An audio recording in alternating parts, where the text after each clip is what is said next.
Hi, I'm Lisa Niven Kelly, founder of Beaducation, and today I'm going to talk to you a little bit about our Tronex cutters.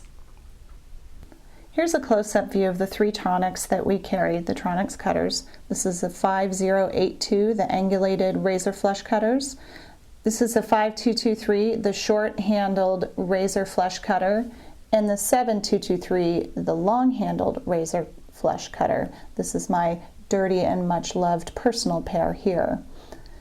Some of the things I really like about the Tronex cutters are the very comfortable cushioned ergonomic handles, as well as the very nice razor flush cut and the pointy tip for getting into tight spots. The 7223s and the 5223s are exactly the same from here up. The heads and the blades on this tool are the same. The only difference is the length of the handle, and that's just a personal preference. It's really just what feels better in your hand.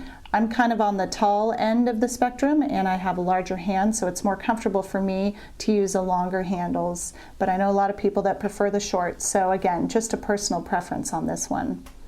All three of the Tronex cutters that we carry are referred to as razor flush cutters, which means that the tips of the blades come down to a razor point, which results in a very flush cut.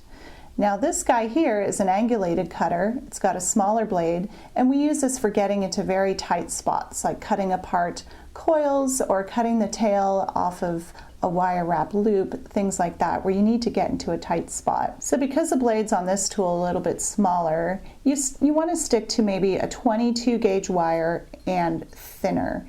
Out at the tip, I don't think I would cut that 22 gauge. I'd maybe stick with a 24 gauge out here to protect the tip of the tool.